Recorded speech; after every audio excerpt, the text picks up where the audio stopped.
इंतजार करेंगे तेरा क़यामत तक, खुदा करे कि क़यामत हो और तू आए, खुदा करे कि क़यामत हो और तू आए, हम इंतजार करेंगे।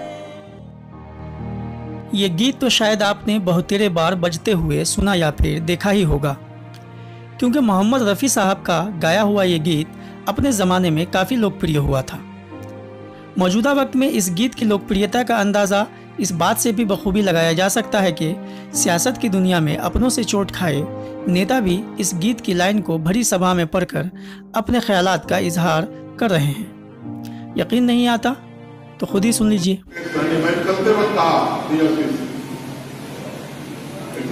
आपकी सीट नहीं, मैंने मान लिया, आपने दे दिया, आप बात करिए,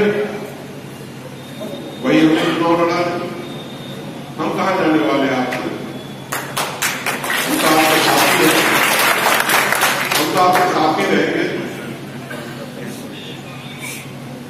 और मैं इंतजार करूंगा,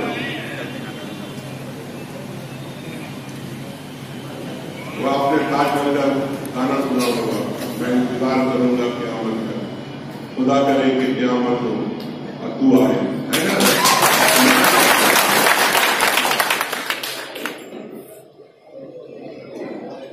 मैं इंतजार करूंगा।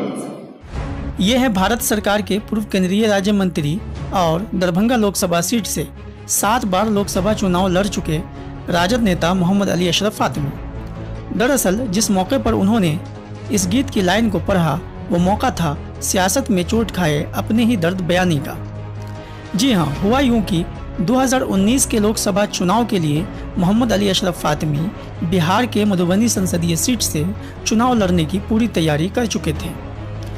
उनके मुताबिक उनकी पार्टी राजद ने उन्हें 6 महीने पहले ही कह दिया था कि जाइए और मधुबनी से चुनाव लड़ने की आप तैयारी कीजिए।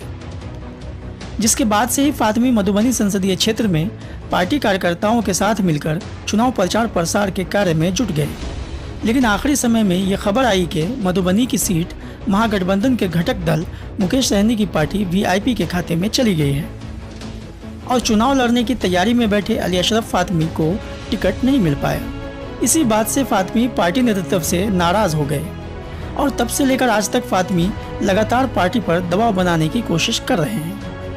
इसी को लेकर 3 अप्रैल को फातमी ने दरभंगा के बहुउद्देशीय भवन में अपने समर्थकों संग कार्यकर्ता सम्मेलन कर पार्टी नेतृत्व को ये बताने की कोशिश कर रहे थे कि अभी भी वक्त है, पार्टी के आला कमान अपने फैसले पर विचार करे। फातमी के इस सम्मेलन में उनके समर्थकों की खासी भीड़ देखी गई।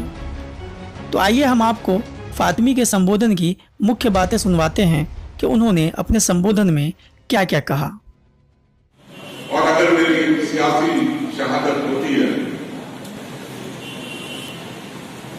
तो शायद इसे बहुत दिनों तक दरभंगा और मधुबनी नहीं पूरे बिहार के अंदर इसको याद किया जाएगा। क्या कमी है नेशनल फातमी में? एक्सप्लेन तो करो।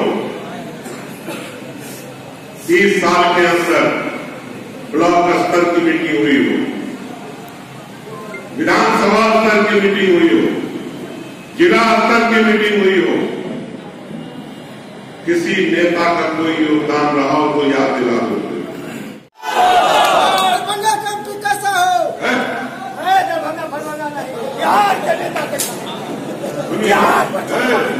हो गया तो मैं ये कहना चाहता हूं कि आपने मेरा टिकट काट करके मुझे मेरे परिवार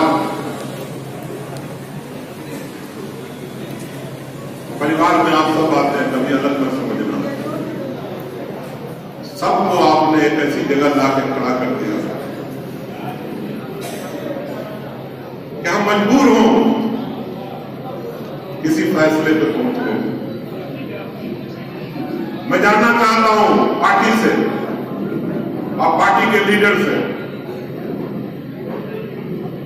आप बताओ तस्लीमुद्दीन अनवारुल हक के चले जाने के बाद सबसे सीनियर लीडर अक़लियत का मुसलमानों का कौन है? कौन है जिसने अक़लियत के सवाल को पार्लियामेंट से लेकर और टीवी तक उठाने का काम किया? मैं चलते वक्त कहा तेजस्वी जी आपकी सीट नहीं, मैंने मान लिया, आपने दे दिया, आप बात करिए, वही हमने चुनाव लड़ा, हम कहां जाने वाले हैं आपसे? हम तो आपके साथी हैं, हम तो आपके साथी रहेंगे। और मैं इंतजार करूंगा, वो आपने ताजमहल का गाना सुना होगा, मैं इंतजार करूंगा क़यामत का, खुदा करे कि क़यामत हो और तू आए, है ना?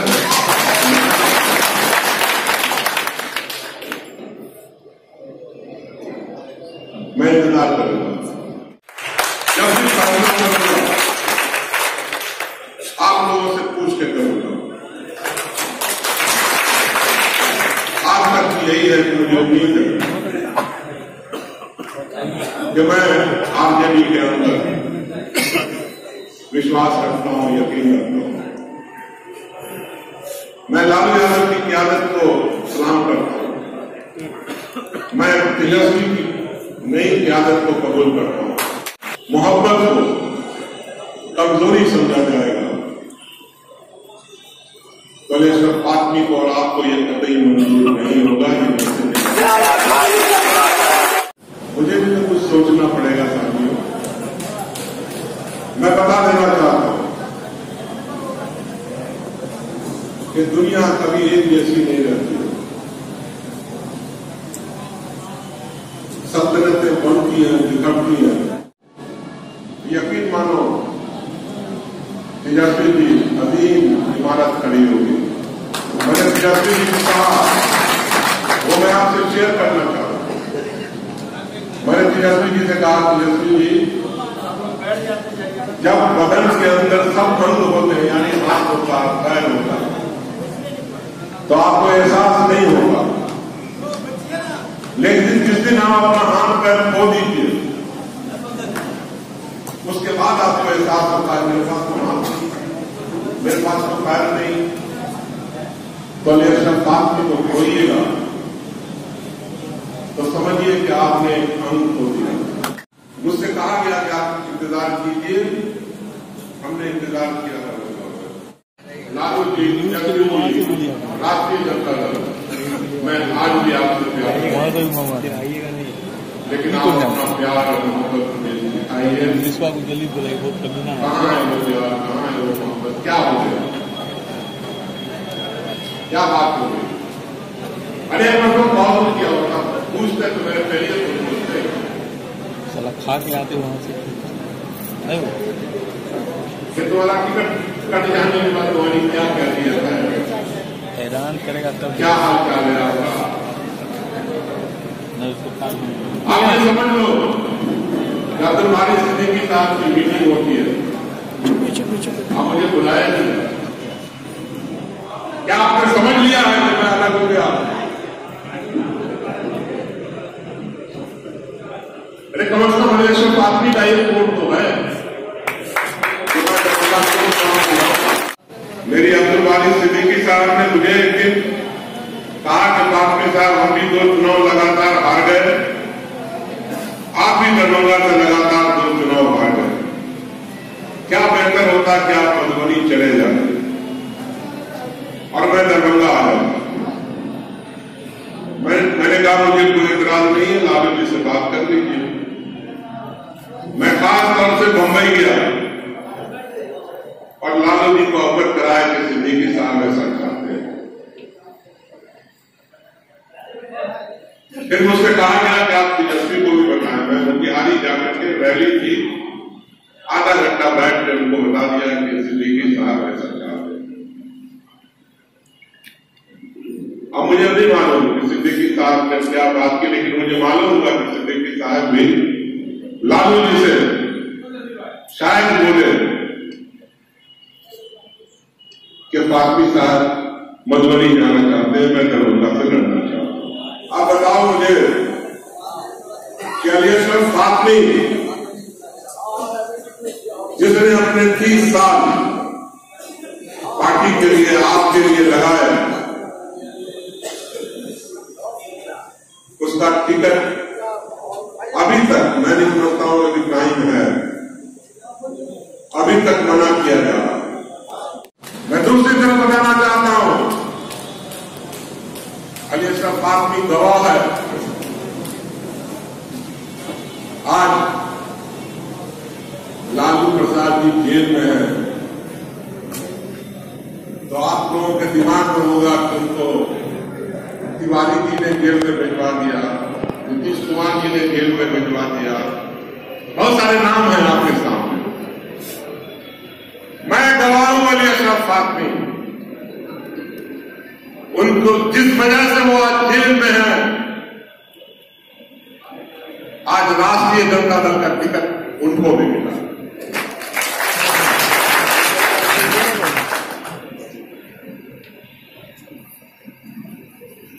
याद करो 96 में किसकी सरकार की, आप लोग बहुत तो जानते भी नहीं होंगे, लेकिन उस राज पार्टी को किसने तोड़ा था?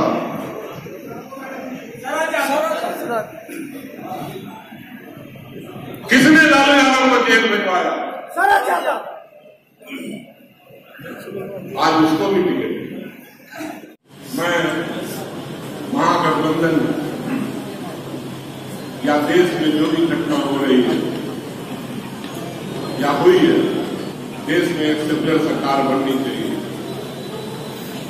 मैं उसमें हर्डल नहीं बनना चाहता। हाँ, लेकिन हर्डल नहीं बनना चाहता, लेकिन मैं उसमें अपना योगदान देना